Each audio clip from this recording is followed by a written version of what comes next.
Hello and welcome to Getting Started with Affinity Photo 2, a course of free tutorials, hints and tips on this excellent photo editing software. Today I will look at saving and exporting images, which one to choose and when.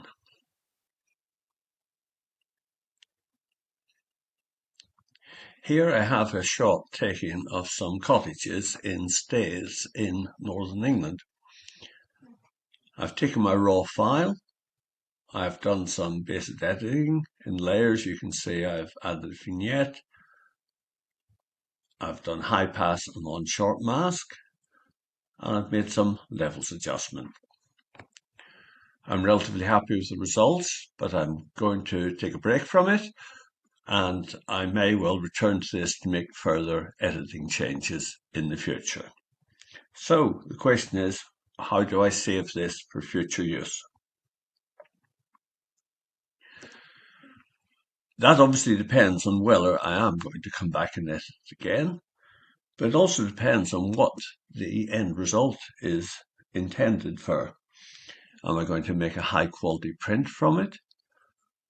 If so, I'll need quite a large image. Am I going to upload to social media? If that's the case, then I don't need a large image. I can work with a relatively small image file size. The other thing to be aware of is that some options will give me a large image file. If I'm doing a lot of this work on many images, then this can take up a lot of storage space on my computer disk. So this needs to be taken into account as well. The choices that we've got in Affinity Photo are found under File. We click on File. If we look down the list, we will see we have options to save. If we chose the Save option, it is saved as an afphoto image file type. And this is the best choice if we are going to come back and do future editing. The other option that we have is to export. If we choose export, we are saving it as a different type of image file, and this is more likely to be the finished product. So let's look at our save option. Within save, we have the choice of saving the history with the document. If we save the history, then we are saving every editing step and every adjustment that has been made in our layers panel. If we do this, then we can come back to this at any time and make any small adjustments to our editing process. Let's see what happens when we click on Save History.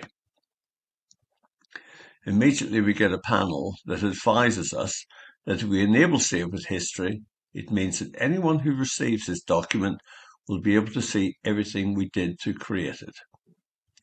So, do we want to enable Save with History? In the majority of cases, in my opinion, the answer is yes. If we go back to File, we will see there's a tick against Save History.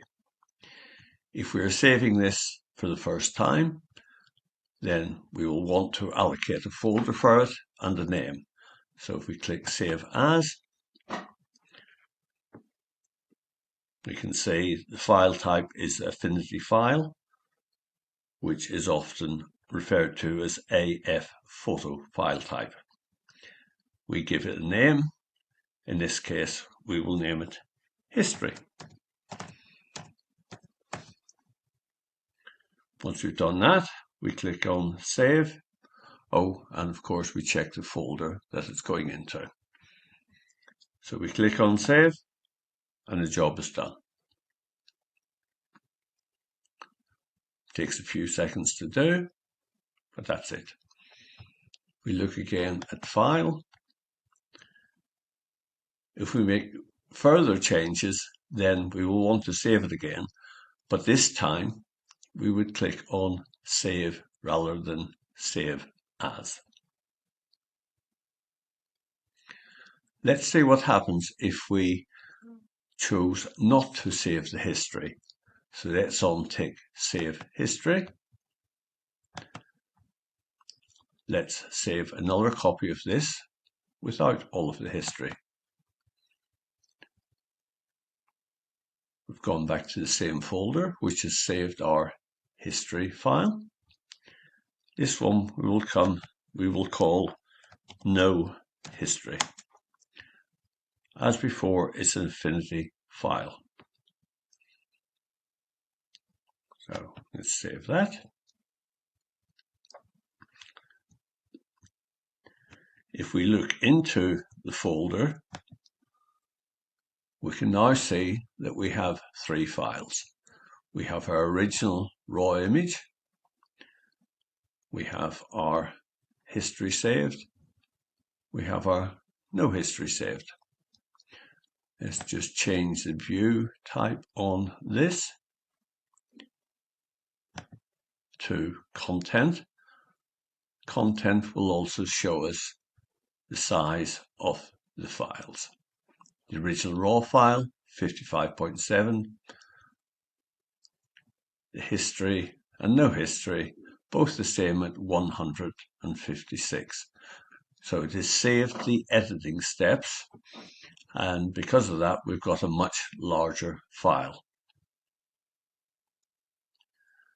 In this case, there's no difference in size between saving with history and no history. However, sometimes when you do complicated edits with multiple layers, you may find that there is a significant difference between the size of these two files. And this can, of course, take up a lot of storage space on your computer.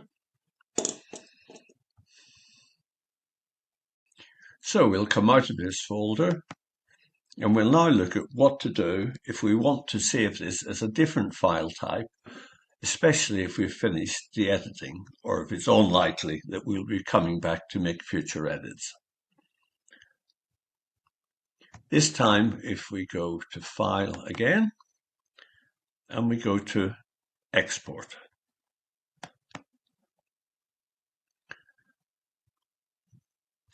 The Export panel opens up, and we have a choice on what type of file type we're going to use. JPEG is one of the most commonly used file types, but for photographic use, often it can be saved as PNG or TIFF. It can even be saved as PSD, which is the file type used by Photoshop. So we could carry on with edits in Photoshop if we do that. There are quite a few other file types as well, but these are for more specialized use, and for most general photography use, the types to choose will be PNG, TIFF, or JPEG. It is always possible to go back to these file types and make further edits, but we do not retain the history of the edits that we have already made, so we cannot make these fine adjustments.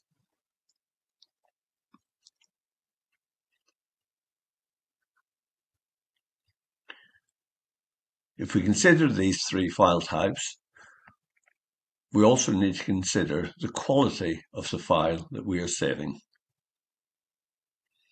So let's look at PNG, for example.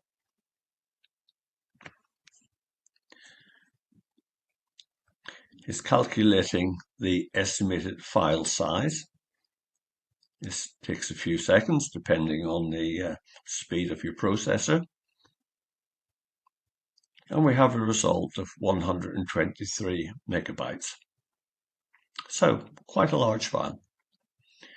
Let's compare that to JPEG.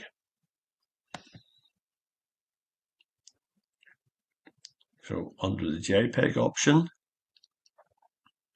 our file size would be 28.5. So much smaller than PNG. The reason for this is that JPEG is a compressed file format. Our processor is compressing this into a small file, and this takes up a lot less storage space. However, compression always discards a little bit of information. It will not make any noticeable difference the first few times that we do this, but if we open and close a JPEG on many, many occasions, then we will start to lose quality over time. PNG is not compressed and therefore does not lose any information when it is exported. The other option is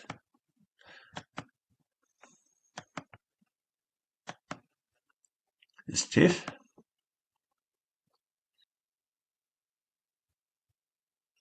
TIFF has a size of 126 megabytes, which is very similar to PNG. So TIFF is not a compressed file. TIFF and PNG give high quality storage options. PNG is more commonly accepted for use on the web. So if you're likely to be uploading your images to the web for specialized use, then PNG is probably the better option. But the choice is yours. So let's export and see what happens. Once again, we go to our folder. It's only showing TIFF files and showing we don't have, even though we have got our afphoto and raw images in there, they're not showing because we're only showing TIFF files. If we click on that, it's TIFF only. So let's just call this one TIFF.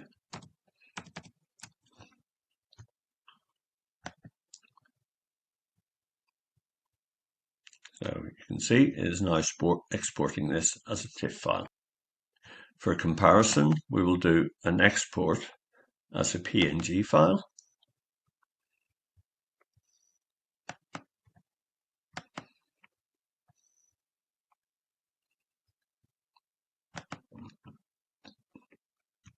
Once again, it's only showing PNG files. Let us rename that PNG and save.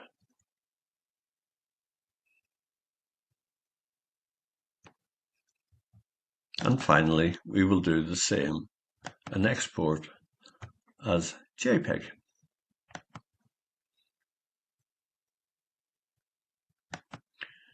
Before we export here, every panel, whatever file type we're picking, has a number of preset and resampling options.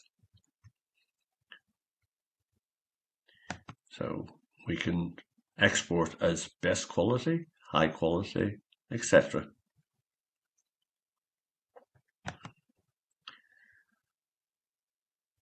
If we want a smaller file type, we can also reduce the quality. And you can see it, even that small change of 5% gives us a file size that is about half of what we started with. We could, if we wish, even resample this so we have a much larger file type with much more information. We could change the figures and size, and we could use our non-separable option to save a much larger file type.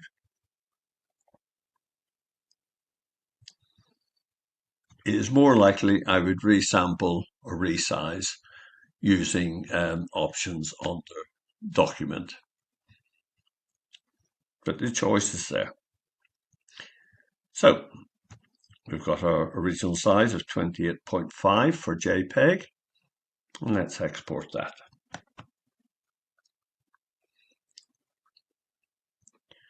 Showing JPEGs only, of which we've got none in this folder so far. Let's rename it JPEG.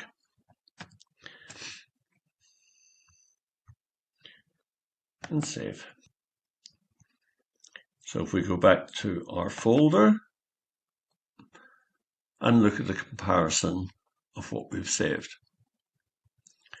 We started with raw, which is 55.7 megabytes.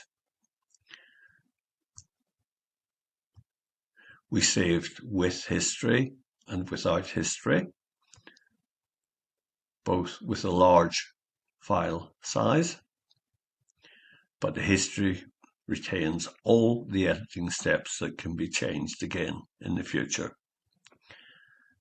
And then we export it as PNG, TIFF, and JPEG. PNG and TIFF have similar file sizes. They've retained all their quality. And if we wish, we can edit these again in the future, but we cannot make changes to our original editing steps. And finally, we have JPEG. JPEG is most commonly used, but as I said before, if you're going to come back into a JPEG file, make further edits, export it again, the more times that you do this, the more information you will be losing because this is a compressed file. Most photographers commonly work with JPEGs, but be aware of limitations. So I hope you found this tutorial useful. I hope it helps you make your decisions on how to finish off the editing process in the future. Thank you and goodbye.